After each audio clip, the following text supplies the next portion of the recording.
En dehors du pardon, il n'y a pas d'espérance. En dehors du pardon, il n'y a pas de paix. Exhortation du pape François lors de l'Angélus du 17 septembre dernier. Oui, mais est-ce aussi simple que cela de pardonner, comme le demande le catéchisme de l'Église catholique?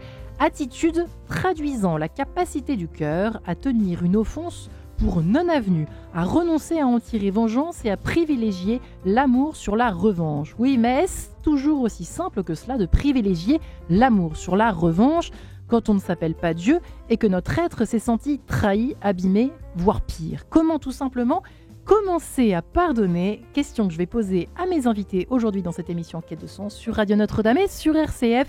Et j'ai donc la joie de recevoir Xavier Goulard. Bonjour Xavier. Bonjour Marion. Alors vous récidivez avec ce petit dernier ouvrage. Pardon pour les éditeurs d'RCF éventuellement qui ne vous connaîtraient pas, Xavier Goulard. Vous qui avez raconté votre parcours au fond de vie. Aussi traumatisant soit-il évidemment, fut-il, peut-être soit-il d'ailleurs, vous allez nous dire où vous en êtes aujourd'hui, quelques années plus tard.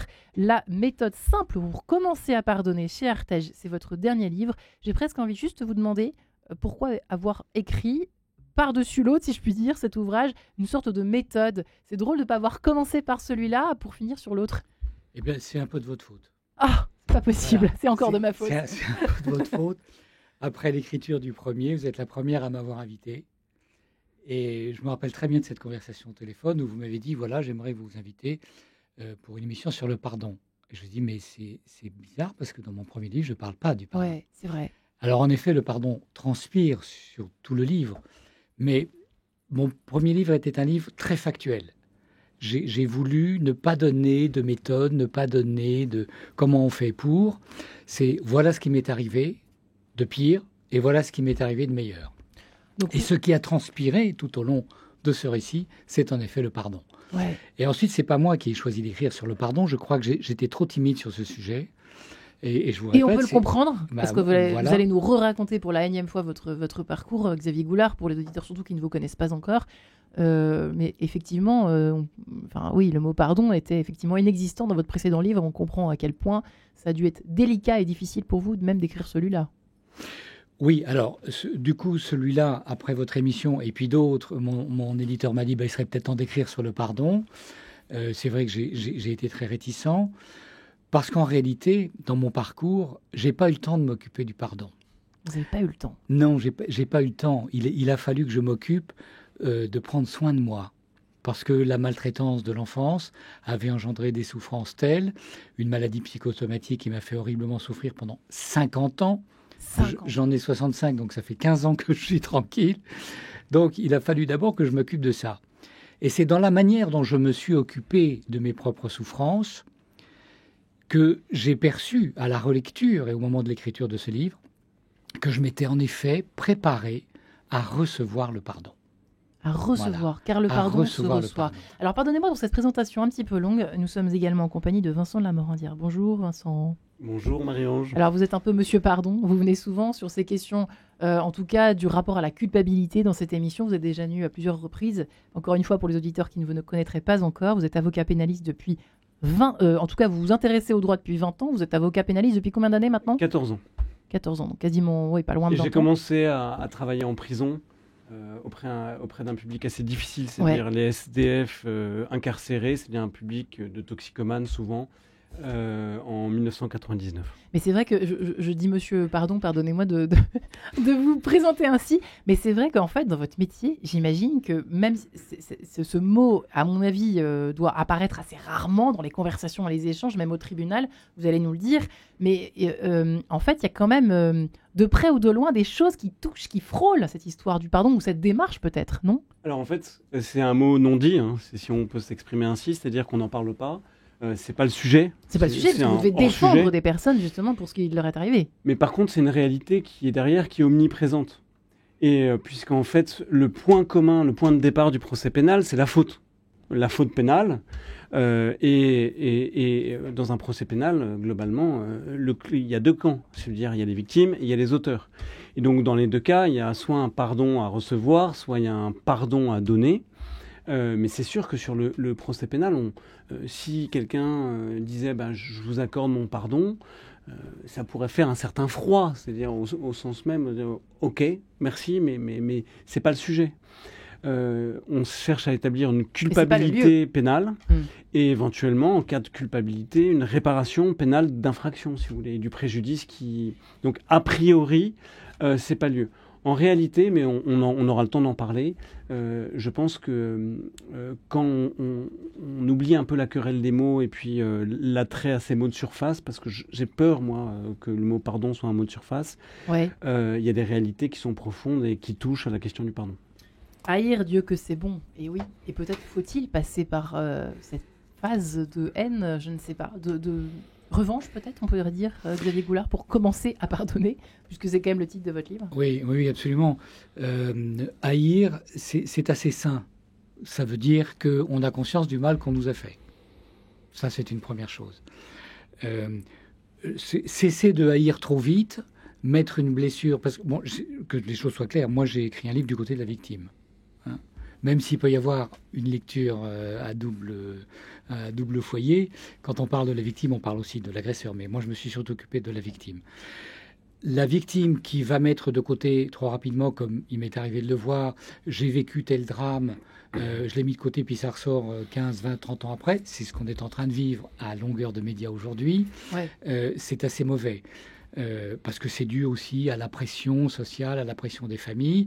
Donc haïr, c'est reconnaître le mal qu'on m'a fait, c'est évaluer mon niveau de souffrance, et c'est surtout me faire autre que l'agression, autre que l'agresseur, autre que les conséquences de cette agression. C'est donc prendre conscience de mon altérité. Et en prenant conscience de mon altérité, je prends conscience de mon individualité. Voilà. Vous n'êtes plus la chose maltraitée. Exactement. Quand on parle d'emprise, comme effectivement on en parle en ce moment à longueur de médias, nous ne sommes plus la chose du personnage, enfin de la personne qui vous a mis sous emprise, qui vous a enfermé, emprisonné.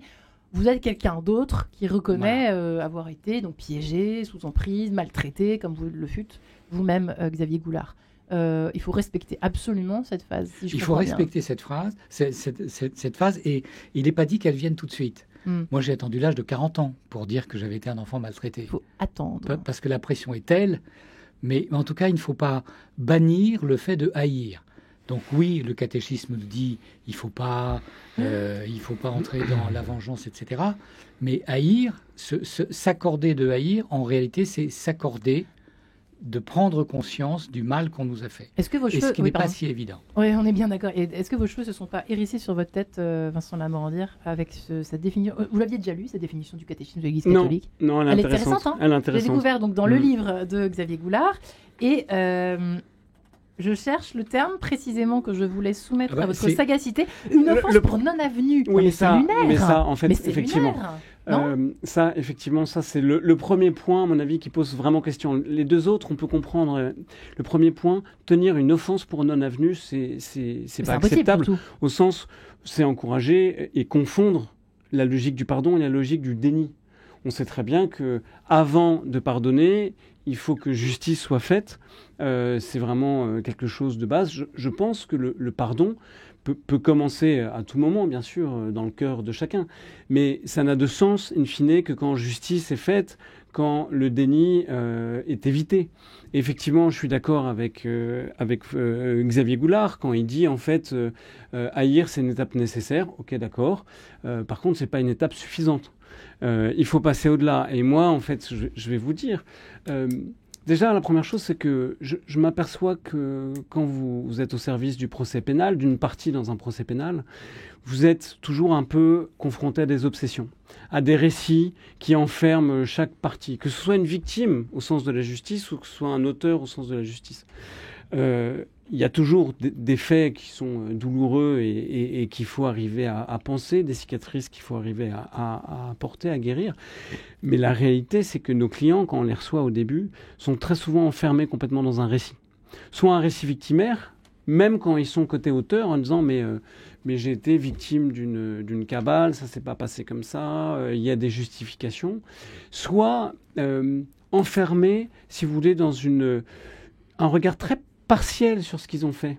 Je pensais à un client qui avait assassiné l'amant de sa maîtresse parce que il n'avait pas supporté que sa maîtresse ait elle-même une vie à côté. Donc on est vraiment sur quelque chose d'assez inédit, si vous voulez, Il avait dans la ses logique. raisons, quoi, dans sa tête. Et dans sa raison, il supportait pas, quand on dialoguait avec lui, il supportait pas qu'on ait un autre regard sur lui, que les raisons, et qu'on porte une autre parole que les justificatifs que lui il donnait sur ça. Et en fait, justement, ce qui est très intéressant sur la justice, et qui fait un écho avec ce que vous disiez, Monsieur Goulard, c'est que c'est une expérience de l'altérité. Le premier travail, à mon avis, de l'avocat, c'est de présenter comme la justice comme un lieu d'expression de points de vue qui sont toujours très différents. Et un procureur va pas du tout avoir le même regard que la victime et que le prévenu ou que l'accusé, en fait, sur des faits. Et il faut cultiver, en fait, cette altérité parce que c'est le premier pas pour sortir d'un récit très enfermant. Voilà. Xavier Goulard, vous partagez ce point de vue ou pas sur, là, pour le coup, nous sommes aux prémices du pardon ou pas. Il y a un moment donné, il va falloir passer de la haine au pardon. Nous sommes au début du carême. Est-ce que c'est peut-être une bonne période liturgique pour les chrétiens qui nous écoutent aujourd'hui? Est-ce que c'est une bonne idée de saisir cette balle au bond, si je puis dire, pour entamer ce processus tout en respectant ce qui a été dit dans cette première partie d'émission, hein? Oui, alors bon, moi je m'occupe pas de la partie justice. Encore une fois, chacun son domaine. Mais voilà, moi je suis dans un interstice qui est extrêmement étroit. Je suis entre l'injonction du catéchisme, qui est à la limite du supportable, et la réalité. L'une des choses qui m'a fait écrire ce livre, c'est les témoignages que j'ai eus après mon premier livre de personnes qui me disaient comment t'as fait pour pardonner? Moi, j'y arrive pas. Voilà. Comme si on avait tout de suite dit que... Et j'ai été touché en particulier par le témoignage d'une femme qui me disait « Je n'arrive pas à pardonner. Je me sens coupable de ne pas pouvoir pardonner à mes parents. Je suis allé déposer cette incapacité à pardonner au sacrement de réconciliation devant le Christ, au pied d'un prêtre. Le prêtre qui m'a refusé le sacrement de réconciliation au motif que je n'avais pas pardonné à mes parents. » Alors, si vous voulez, voilà. Allô. Donc, si on lit le catéchisme de manière littérale, considérer qu'une faute n'a jamais existé, aller parler de ça à quelqu'un qui est sorti des camps de concentration, ça n'est pas possible. C'est pour ça que j'ai un chapitre qui dit surtout n'oubliez rien. Voilà, il ne s'agit pas d'oublier. Rien. N'oubliez rien. Définissez ce qui s'est passé. Dans cette altérité, ça permet de voir l'autre tel qu'il est et de me voir moi tel que je suis. Voilà. Alors, ensuite, on fait comment On s'assoit. Première étape. Moi, j'ai retenu. Je m'installe... attendez, c'est dans votre livre, Xavier Goulard, n'empêche. Je m'installe confortablement dans un fauteuil ou un canapé. Je m'impose un moment défini pour cet exercice. 10 minutes, pas plus. C'est comme ça que ça commence? Oui.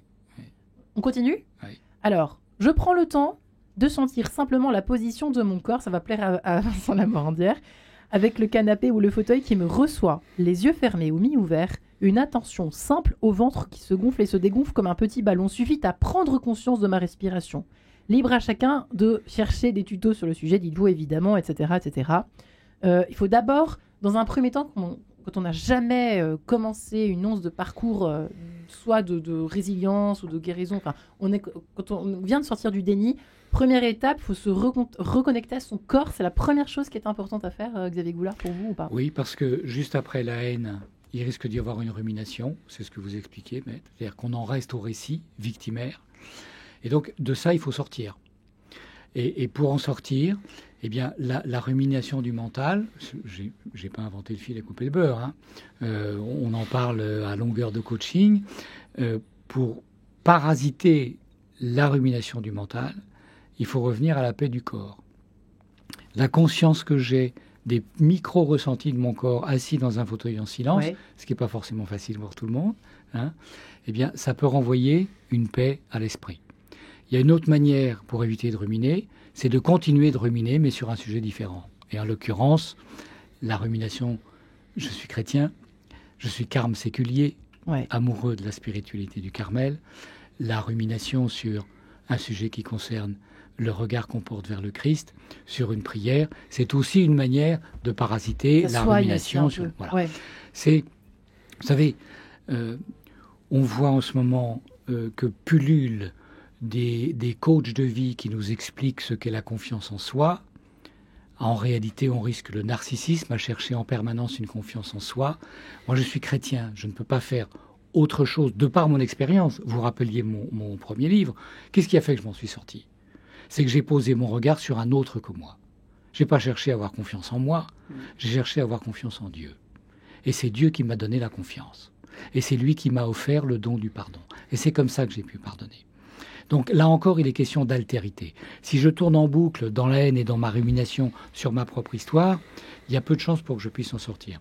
Et ces petits exercices, parce qu'il y a celui-là, ce que vous avez cité au début, c'est la manière d'entrer en relation avec soi, si on peut dire les choses comme ça, assis dans un fauteuil. Il y a une dizaine d'exercices. Et voilà, ça c'est juste la méthode d'entrée. Ensuite, alors effectivement, vous qui êtes avocat, Vincent Lamorandière, évidemment que c'est pas du tout le même mode opératoire évidemment que vous utilisez, que vous employez avec vos clients. Mais dans un deuxième temps, une fois que justice a été faite, pour le coup, ça peut être intéressant de peut-être leur suggérer d'opérer ce cheminement du pardon, qu'on soit chrétien ou pas, je ne sais pas. En fait, c'est même en amont, c'est pour que justice soit faite et qu'elle soit faite de manière paisible. C'est pour arriver au procès, non pas comme une nouvelle violence. La revanche ne suffit pas. Exactement. C'est vrai ou pas? Non, mais c'est vrai ou pas? Ah oui, oui. On est d'accord? D'accord. Ça, c'est vrai. La première chose, c'est que quand je suis avec des clients, j'ai un devoir de conseil, et les préparer au procès, c'est aussi les préparer à eux-mêmes psychologiquement pour pas se faire matraquer en 2 secondes à l'audience, parce qu'en fait, en 2 phrases, les magistrats vont percevoir qu'ils nourrissent une obsession contre la victime s'ils sont du côté auteur ou contre l'auteur du côté victime, et qui sont en fait dans quelque chose de très malsain et qui va les desservir. Donc il faut être concret. En qualité d'avocat pénaliste, je dois les conseiller pour aller mieux et pour aborder plus sereinement le moment particulièrement critique du procès. Et c'est vrai que je suis d'accord avec vous, la première chose de pardonner, cette expérience de libération, où la personne doit arrêter de ruminer, mais va commencer à vivre. Ouais. Et surtout, il va arrêter de ruminer, mais moi je vois un indice intéressant, c'est quand il va être capable d'entendre une autre version de sa propre histoire. C'est-à-dire que quand quelqu'un va vous raconter quelque chose, les faits, etc., et s'il est déjà capable, vous recevez un client par exemple qui a été victime de quelque chose, et quand vous êtes déjà capable de lui porter une parole différente en disant « Ok, vous dites que vous êtes victime, mais sur ce point-là, moi je me pose telle question. » Et s'il est capable de ça, vous pouvez savoir qu'il va être capable d'avancer dans le procès pénal et dans la justice pénale, parce qu'en fait, il est capable d'entendre une parole qui est différente. Et donc, il va cesser de vouloir faire triompher sa seule version de l'histoire. Victimaire, c'est ça? Non, c'est même pas que D'accord. victimaire, parce que de temps en temps, ça dépasse certains sujets en disant... j'ai été marqué dernièrement par un client qui m'a dit « Il n'est pas question d'autre chose, que je ne peux que être relaxé sur ce dossier-là. » Et en fait, là, ça me montre... qu'il a envie d'être relaxé, et je vais tout faire pour qu'il soit relaxé. Là, vous parlez d'un coupable, pour le coup. D'une personne qui est poursuivie. Il n'est pas jugé encore, donc il n'est pas encore coupable ou pas coupable. Il est poursuivi. Mais par contre, je vois ce que je dois faire travailler avec lui, c'est-à-dire en disant « si, en fait ». Et vous arriverez à pouvoir avancer et bien aborder le procès si vous sortez de cette vision, regard unique sur les faits. Alors, évidemment, je fais le pont tout de suite, parce que c'est pas si simple que cela, mais entre ce que vient d'évoquer Vincent et Xavier Goulard, votre parcours, et ce processus du pardon, passe-t-il par par une espèce de changement de regard sur, par exemple, là, vos parents qui étaient vos bourreaux, si je puis dire, enfants, qui vous ont traumatisé. Est-ce que finalement, vous vous êtes pas dit à un moment donné, tiens, eux aussi, certainement, ont eu une enfance et alors enquêter sur leur enfance qui a peut-être été malheureuse, je ne sais pas, qui a été douloureuse ou autre. Est-ce que ça... Vous voyez ce que je veux dire ou pas? Oui, très Cet bien. angle d'attaque, je puis dire. Je rebondis sur ce que Oui. vous venez de dire, Maître. Effectivement, l'un des exercices consiste, dans ce calme et dans ce silence, assis dans son fauteuil, à se faire raconter, à imaginer quelqu'un qui vous est proche et qui vous raconte votre propre histoire. Voilà. Donc déjà, ça permet quelqu'un qui vous aime, et qui va vous raconter cette histoire. Qu'est-ce qui vous est arrivé? On peut s'adresser au Christ, puisque si je suis chrétien et si je prie, je peux considérer que le Christ est réellement présent. En tout cas, c'est ma foi. Je vais avoir du mal à vous raconter votre histoire, par contre. Mais, verbalement. Ah, raconter l'histoire. Non, mais c'est se détacher de son propre regard. Oui. et se dire, voilà, il ne s'agit pas de se mettre à la place de l'agresseur qui va raconter, ça je pense que c'est pas très sain. Non.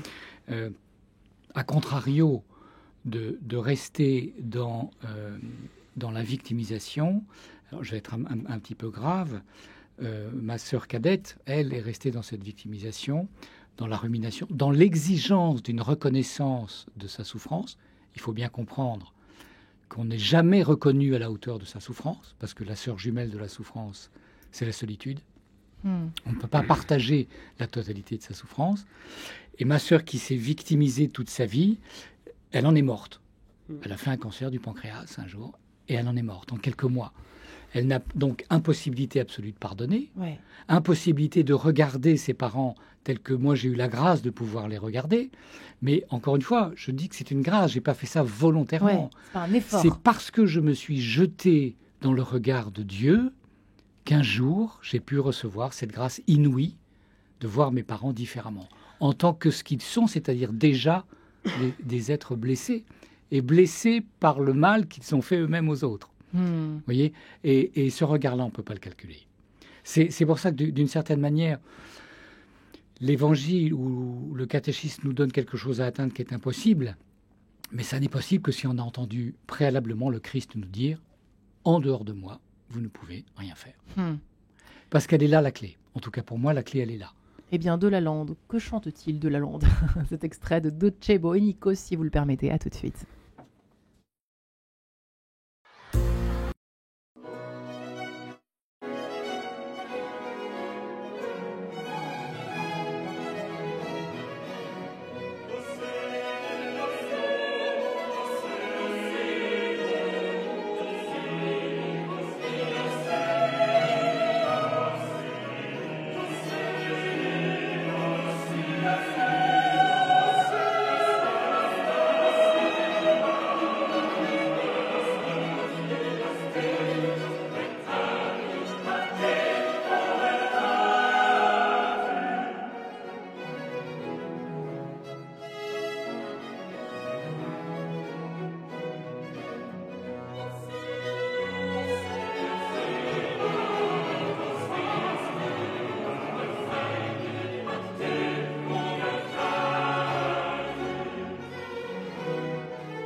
Voilà pour De Lalande, Docebo e Nikos sur Radio Notre-Dame et RCF. Alors nous nous posons la question en ce mercredi des cendres. Comment commencer à pardonner? Peut-être maintenant, mais attention, pas n'importe comment et pas à n'importe quel prix. Xavier Goulard est avec nous, lui qui est compositeur maintenant, auteur qu'on commence à connaître, réalisateur, comédien. Vous qui êtes carme séculier, bien sûr, Xavier Goulard, merci de l'avoir précisé au début de l'émission, et qui venait avec ce dernier ouvrage, La méthode simple. Saint pouvoir pour commencer à pardonner, étant donné ce qu'on a entendu déjà dans cette première partie d'émission, publié chez Artege, voilà, et Vincent Lamorandière, avocat pénaliste depuis quelques années maintenant, une quinzaine d'années, et qui vit au quotidien ce rapport douloureux, difficile, au pardon, à la culpabilité, en tout cas, c'est compliqué. Est-ce qu'on peut dire que ça s'oppose? Les deux sont... Tant qu'on se sent coupable, on ne peut pas pardonner. Est-ce qu'il y a quelque chose un peu de cet ordre-là? On pense notamment au traumatisme d'enfance, quand on a été violé, incesté, battu, comme l'a été Xavier Goulard par ses deux parents, etc. Vincent Lamorandière, qu'est-ce que vous en pensez? Alors ça, effectivement, c'est un sentiment de culpabilité qu'on rencontre beaucoup chez les victimes d'infractions graves, comme de viol ou même des tentatives d'homicide. J'avais fait une émission avec vous, d'ailleurs, sur ce sujet-là, avec une jeune femme qui avait pris 11 coups de couteau, et qui racontait ça, justement, qui expliquait en fait que le premier réflexe d'une victime, c'est de se dire pourquoi j'ai pas fui, pourquoi j'ai pas dénoncé, pourquoi je suis pas parti, pourquoi. Et donc, avec ces questions-là, envisager en demi-teinte la question de sa propre culpabilité, en disant mais j'aurais dû faire autrement. Et ça, c'est quelque chose d'un sentiment très culpabilisant. Ce qui est très paradoxal quand vous êtes en pénal, en défense ou côté partie civile, c'est que vous apercevez par contre qu'il y a des gens qui culpabilisent. C'est dans leur ADN, quoi qu'ils aient pu faire. Et vous avez des gens qui, quoi qu'ils aient fait, sont incapables de culpabiliser. Et en fait, c'est comme s'il y avait une capacité naturelle à culpabiliser ou pas, en fait, chez les gens. Et c'est pour ça qu'il faut ce sentiment de culpabilité et un sentiment à prendre avec beaucoup de distance. Je pense aussi qu'il y a un excès de ressenti. Aujourd'hui, on s'aperçoit que il y a un écho médiatique favorable aussi aux victimes. C'est très bien parce que ça les aide à les dénoncer des faits. C'est un côté très positif parce que le vent de l'histoire est un peu dans le sens de la dénonciation de faits qui sont graves. Mais ça peut aussi avoir un effet négatif, c'est-à-dire leur donner le sentiment que leur vérité émotionnelle est une vérité en fait historique, absolue, mathématique, indépassable, définie. Et on arrive de temps en temps à des audiences. J'ai assisté à une audience, j'ai défendu quelqu'un dans une audience avec des propos maladroits qui avaient été tenus par un homme qui était fatigué, qui était usé face à une administration, et des propos inacceptables, on va le dire, mais pas constitutifs d'une infraction pénale, à mon sens, au sens du tribunal correctionnel qui a relaxé mon client. Mais la personne qui n'a même pas entendu personnellement ces propos-là s'est mis 6 mois en arrêt de maladie alors que ça ne le visait pas personnellement et qu'il a dit qu'il ne pouvait pas travailler, ou il s'est mis pendant 4 ou 5 mois en arrêt de travail parce qu'il était traumatisé. Et on voit très bien que l'attention qui doit être légitimement portée aux victimes ne doit pas se transformer en culte de leur ressenti, en sacralisation du ressenti, de l'émotion, de la tristesse. Il faut arriver à passer aussi à autre chose. Et c'est vrai qu'on a avec Xavier Goulard notamment, mais avec le Christ, et on reviendra peut-être sur la fin de l'émission sur ce point-là, des éléments très forts pour passer à autre chose, pour arriver à vivre plutôt que ruminer. Vous m'avez dit tout à l'heure, pendant cette petite trêve musicale, on ne boit que ce qu'on ne peut pas nous donner, en fait, quand on est victime. En tout cas, ça peut arriver que l'on soit dans cet état d'esprit-là. C'est ça que vous avez dit tout à l'heure, hein, Vincent Labordière. Alors, c'est pas moi qui dis ça, je crois. Vous m'avez dit, on ne boit que ce qu'on ne peut pas recevoir, ce qu'on ne peut pas nous donner. On attend, en fait. Oui, on a soif. On a soif, pardon. On ne boit, on a soif, pardon. C'était à propos, effectivement, d'un pardon. Je crois que c'était Xavier Goulard qui disait quelque chose de très intéressant. Il disait, en fait, la sœur jumelle de la souffrance, c'est la solitude. Ça, c'est votre expression. Oui, Xavier Goulard, c'est vrai, ça. C'est la partie très douloureuse, ça, effectivement, de la partie victime. Oui, parce que les grâces que l'on reçoit ne sont pas transmissibles. Et les souffrances qu'on vit ne sont pas transmissibles. Ça veut dire quoi, transmissible ? C'est-à-dire qu'on ne peut pas les faire partager à quelqu'un, à la hauteur de ce qu'elles sont. On peut en faire partager une partie. Les autres peuvent, par compassion, partager votre souffrance. Mais quand vous avez mal, c'est vous qui avez mal. On est d'accord. Et c'est intéressant de voir qu'aujourd'hui, moi qui ai fait pas mal d'accompagnement en soins palliatifs, quand quelqu'un souffre, on lui demande quelle est sur votre échelle personnelle de douleur, où est-ce que vous en êtes. Donc il n'y a pas d'échelle universelle de la souffrance. C'est toujours une appréciation individuelle. Ouais. Je reviens un instant sur la culpabilité, parce que c'est un sujet que vous soulevez, Maître, et qui est très important. La culpabilité, alors moi je parle du côté de la victime. Vous l'avez eu ou pas déjà, vous ? La culpabilité de quoi ? Parce que quand on a été enfant de parents battus, que vous avez été battus la culpabilité, c'est cet écart qu'il y a entre ce que vous pensez être, ce que vous êtes, et ce que vous voudriez être. La culpabilité arrive lorsque vous avez subi une épreuve et que vous voulez retrouver l'étape d'avant, l'étape où vous n'avez pas subi l'épreuve, ce qui est impossible. Donc la culpabilité est réellement à chasser le plus rapidement possible, parce que à rester coupable, on finit par avoir honte de soi. Et j'insiste, pardon, je vais encore me lancer une petite polémique, mais sur toutes ces thérapies qui vous font croire qu'il vous faut beaucoup de temps pour vous soigner, on finit par se rendre coupable de ne jamais arriver à ne plus souffrir. Hein, j'ai reçu à la suite de ce livre sur le pardon, il se trouve que j'avais envoyé une newsletter à quelqu'un dont je connaissais le nom, mais je ne savais pas que c'était la sœur du père Hamel, qui est un martyr, et qui disait, ben voilà, sur le dossier à une époque, ouais. je témoigne que j'ai pardonné, mais ça ne m'empêche pas de continuer à souffrir. Je souffre de la perte de mon frère, mais néanmoins, je n'ai plus connu la haine, je n'ai plus connu l'envie de revanche, et j'ai pardonné. Donc, vous voyez, tout ça est possible à condition de consentir à sa propre douleur. Alors attention, on est sur une radio catho, je suis un bon catho, donc il ne s'agit pas de tomber dans le dolorisme. Merci. Bien. Il s'agit simplement de dire, si le Christ lui-même montre ses plaies à Thomas, comment moi je peux lui montrer mes plaies? Voilà. Si je ne lui montre pas, il n'y a pas de guérison possible. Hein. L'enfant qui s'est blessé, qui cache sa blessure, son papa, sa maman ou l'infirmière va dire, montre-moi ta blessure. Ouais. Voilà. Si on montre pas la blessure, il n'y a pas de soin possible, il n'y a pas de guérison possible. Donc, pour échapper à la culpabilité, à la honte, le premier point, c'est de consentir à notre vulnérabilité. Ouais. J'aimerais bien que vous nous expliquiez après ce que ça veut dire de consentir, que ça se manifestait comment pour vous, ça s'est manifesté comment, Xavier Goulard, mais je crois que Vincent voulait rebondir sur ce que vous venez d'évoquer. Ouais, j'aimerais revenir un peu à la figure du Christ, justement, parce que quand on regarde bien, le Christ a été victime de pas mal de traumas. Son enfance, et il est né en fait quand même dans un berceau de sang. Il faut le dire clairement, le massacre des saints innocents, c'est quelque chose qui a dû le marquer son psychisme, marquer le psychisme de ses parents. Et on sait qu'il y a une transmission des traumas entre générations. Il a fui en Égypte. Il a vécu jusqu'à 13 ans avec la conscience que sa vie était menacée. Il a probablement vécu sa vie d'adulte, et c'est pas du ministère, avec la conscience, puisqu'il l'annonce à plusieurs reprises que ça allait finir par la croix. Donc en fait, on voit très bien que le Christ est trauma. Il est traumatisé en fait. Il a vécu avec... On l'appelle le serviteur souffrant d'ailleurs. Hein. On l'appelle le serviteur souffrant, mais ça commence avec sa naissance, même avant sa naissance, avec le fait que ses parents ne sont pas accueillis. Et je suis assez marqué par le fait qu'il ne revienne pas lui-même là-dessus. Et qu'il montre ses plaies, c'est vrai, mais sur demande de Thomas. Mais surtout, en fait, il montre beaucoup d'autres choses.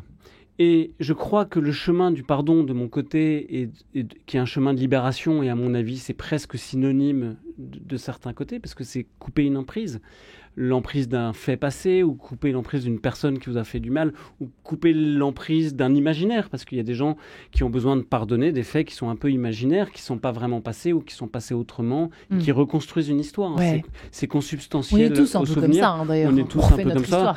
Moi, je suis un peu comme ça quand je suis fatigué, je suis plus comme ça, on va être clair.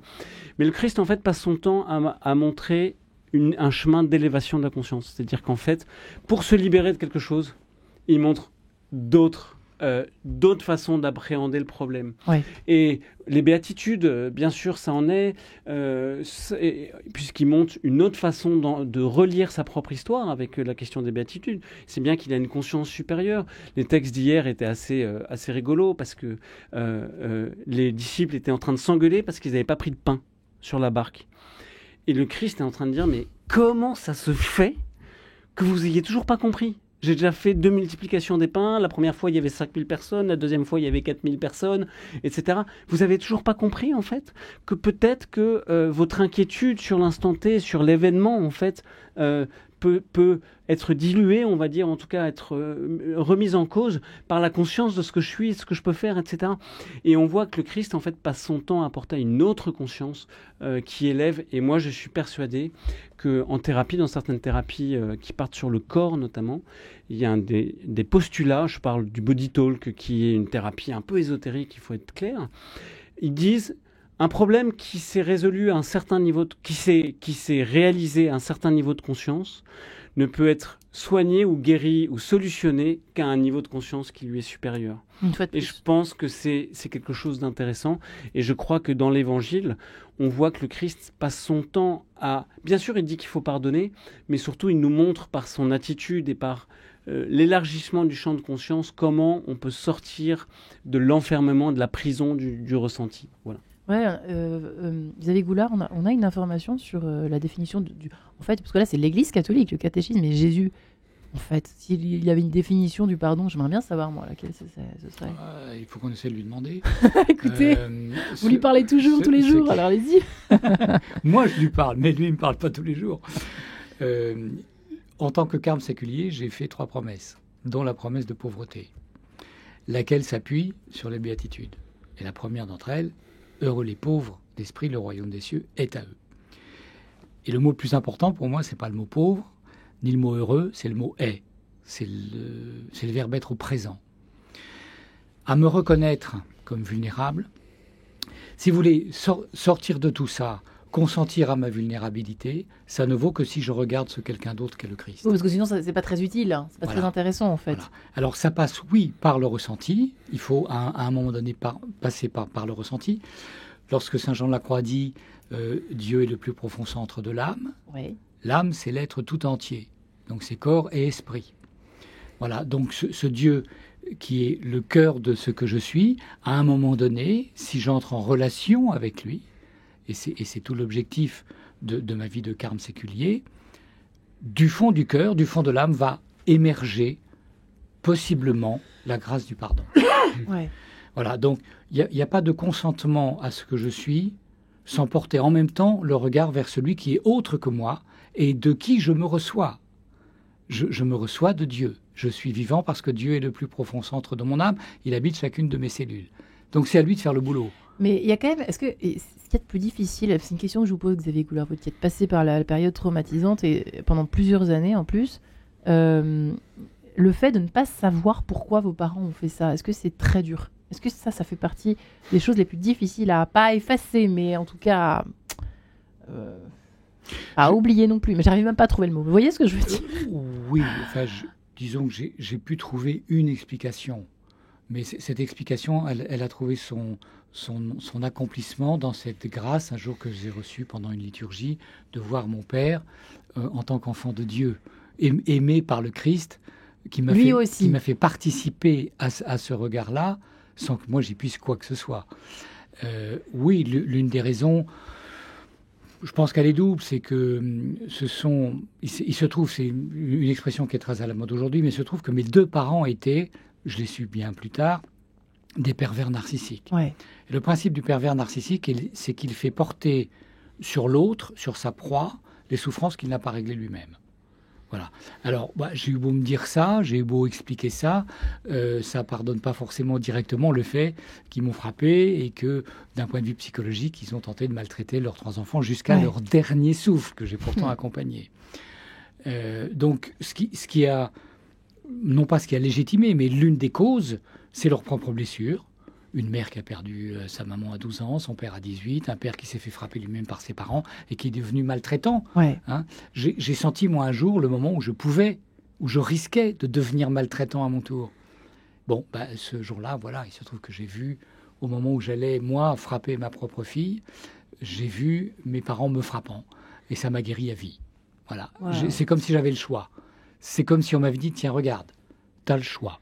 Ou tu vas continuer de te victimiser, et le pardon, tu le trouveras jamais. Et puis tu vas devenir toi-même un maltraitant, ou t'arrêtes ça tout de suite. Tu casses le lien. Voilà. J'ai cassé le lien, mais je ne l'ai sans doute pas fait tout seul. Ouais. Encore une fois, pardon de revenir sur ce gimmick, mais sans se tourner vers l'autre, qui est celui qui porte ma vie, rien n'est possible. Pardon, cet extrait du spectacle Malka David et le temps des prophètes de Sébastien Duchange, que nous entendons tout de suite. À tout de suite.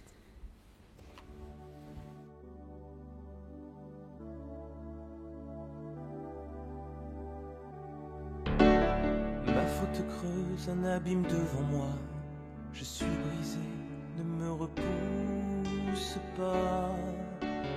Tu vois ma folie et tous mes remords. Donne-moi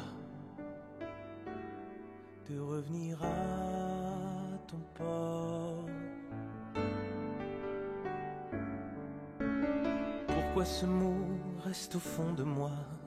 Je voudrais tant, mais je suis sans voix. Pourquoi ai-je autant de mal à te dire ce mot d'amour que je voudrais t'offrir pour franchir le flot de nos blessures? Entre nous, je veux reconstruire un pont casser ce silence qui nous sépare comme un mur. Aujourd'hui, je viens te demander pardon.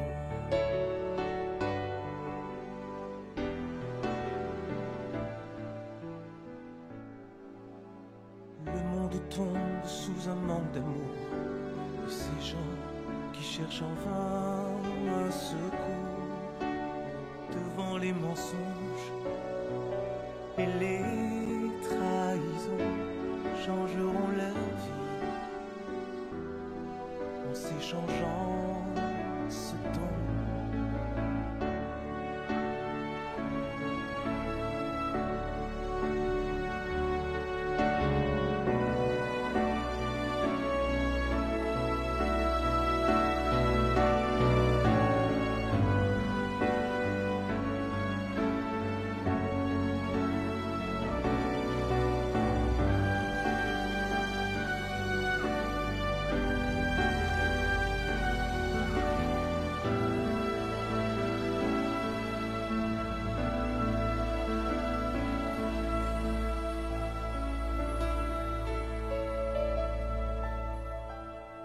Pour franchir le flot de nos blessures, entre nous, je veux reconstruire un pont, casser ce silence qui nous sépare comme un mur. Aujourd'hui, je viens te demander. Aujourd'hui, je viens te demander. Aujourd'hui, je viens te demander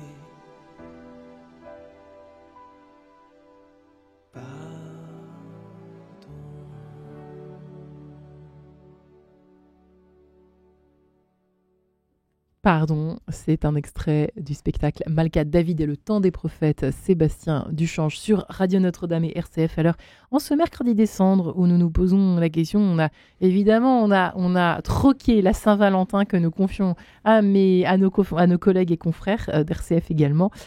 Aujourd'hui, nous, dans Enquête de sens, eh bien, nous parlons du pardon. Comment commencer à pardonner? Un geste d'amour, mais attention, qui se respecte et qui ne se brade pas, j'ai presque envie de dire ça à ce niveau de l'émission.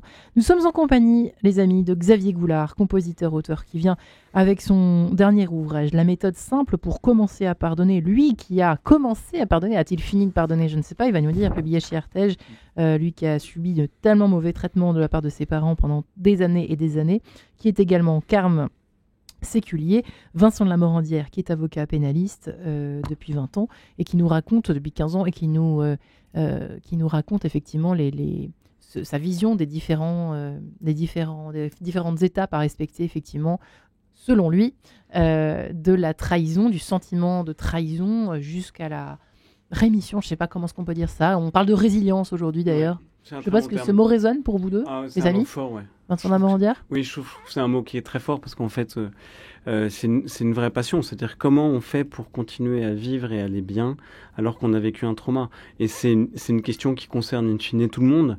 Et la question de la résilience, ça concerne chacun individuellement, mais ça concerne une société, si vous voulez.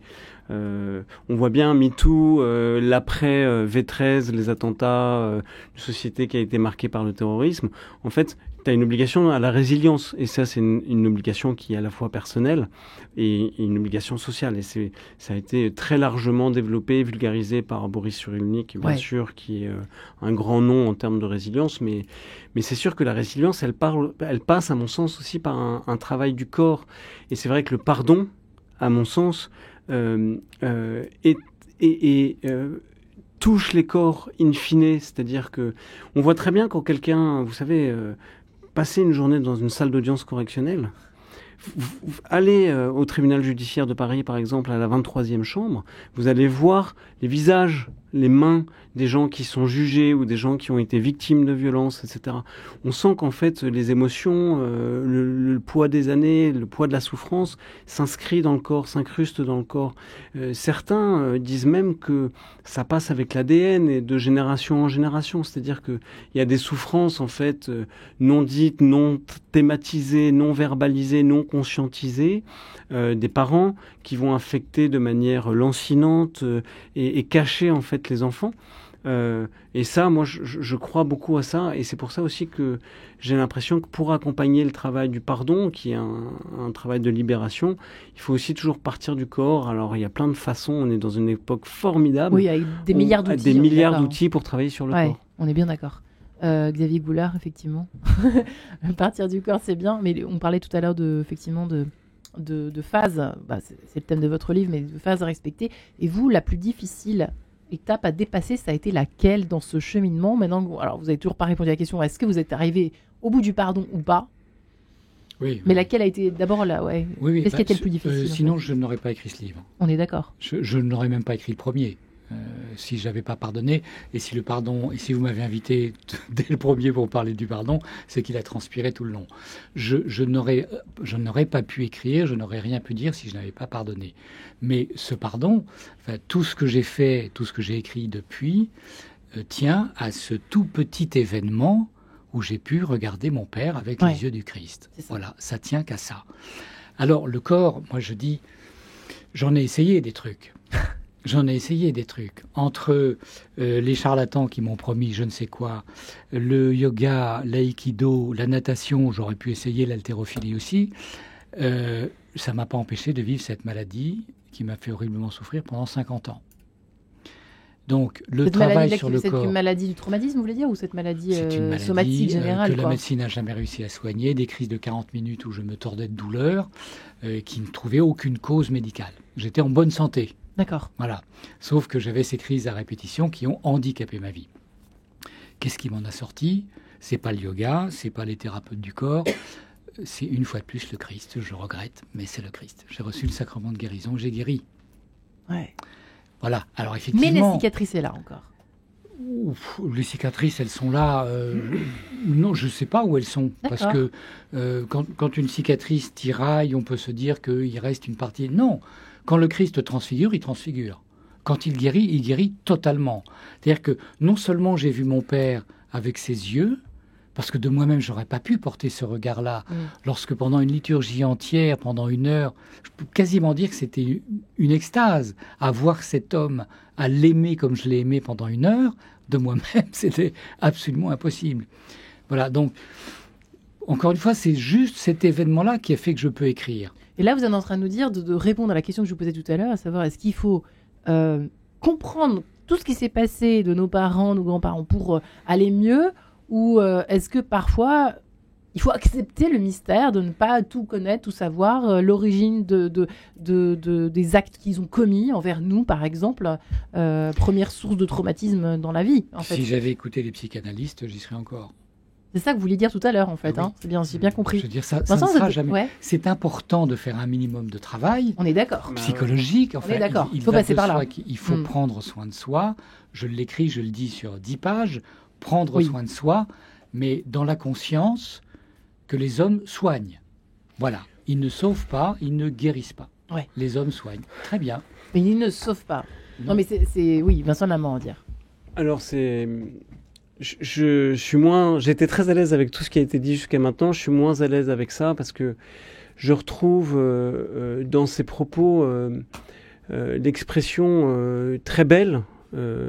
Sincèrement, c'est très beau ce que vous dites du seul compte le Christ, en fait. Dieu seul compte et le reste ne compte pas, quoi. Je crois d'ailleurs que c'est une prière de Solo Dio Basta, ou une prière de Sainte Thérèse d'Avila, si je ne me trompe pas, qui doit être liée ou Dieu seul suffit, par exemple. Dieu seul suffit, voilà, je cherchais l'expression. Moi, je suis très marqué, en fait, par la structure eucharistique de toute notre existence. Ce qui m'intéresse, c'est la structure eucharistique de toute notre existence. Et je vais vous dire, c'est en 3 étapes. La première étape, c'est que la vie, elle naît de la terre. Et la terre, c'est le terreau mélangé. C'est ce qui vient de nos parents, c'est ce qui vient de notre société, c'est ce qui vient de notre histoire, c'est la terre. Et la vie, notre vie, elle part toujours de ce terreau mélangé de nos souvenirs, de nos émotions, de nos tristesses, de nos erreurs de pensée, mais aussi des bonnes choses, c'est un terreau mélangé. Mais il suffit pas de s'arrêter là. Après, il faut la travailler, cette terre. Et on a tous des outils pour la travailler à notre façon et à la portée de notre main. Le yoga, la psychanalyse, les thérapies comme le body talk, le shiatsu qui s'occupe des détenus ou des gens malades, la médecine traditionnelle ou classique, tout ça c'est des outils pour travailler cette terre. C'est juste le travail de la terre en fait. Ouais. Et c'est aussi la part de responsabilité pour aller mieux, c'est-à-dire ce qu'on Pour aller essaye. un peu mieux. Ouais. Et Xavier Goulard, lui-même, il a essayé ces choses-là. Il les a travaillées, en fait, il a travaillé la terre. Mais après, il y a une dimension qui est celle de la grâce et qui est même celle du futur prophétique et que j'apprécie, c'est fruit de la terre et du travail des hommes. Nous te le présentons, il deviendra le pain de la vie. Et ça, on ne sait pas comment ça se passe. Et ce « il deviendra », c'est le futur prophétique et ça, c'est la grâce de Dieu, c'est l'action de Dieu. Mais il ne faut pas oublier le départ dans la terre et le travail de la terre. Vous êtes en train de raconter presque l'histoire de la résurrection, le partir du plancher des vaches, du désert que nous allons vivre à partir d'aujourd'hui jusqu'à la résurrection finalement, sur la mort entière, à une échelle évidemment qui dépasse la nôtre, bien terrestre, mais qui nous apprend tellement effectivement autour de ce serviteur souffrant dont nous avons parlé tout à l'heure. Xavier Goulard, en conclusion, effectivement, finalement vous êtes un peu d'accord, je trouve, mais vous n'utilisez pas les mêmes termes pour l'utiliser, pour le décrire, ce pardon. Hein. Jean de la Croix écrit sur des centaines et des centaines de pages comment arriver à ce Dieu seul suffit. Comment arriver à ce Dieu seul suffit? C'est le paradoxe. C'est beau, hein. Mais c'est le paradoxe de notre vie terrestre. C'est le paradoxe. Mmh. Donc restons sur ce paradoxe. À la fois, le royaume des cieux est à nous, mais il faut apprendre à s'y disposer. Et surtout commencer avec la méthode de Xavier Goulard quand on ne sait pas comment commencer. Méthode simple pour commencer à pardonner. Il faut un début chez Artege. Merci Xavier Goulard. Merci Marion. infiniment. Et merci Vincent Lamorandière, avocat Merci, pénaliste. Marie-Ange. Il n'a pas encore écrit de livre, mais ça va venir. Ça va venir. J'y travaille, les auditeurs. J'y travaille. Merci. À bientôt et bon carême. Bon carême à toutes et à tous. Bon carême.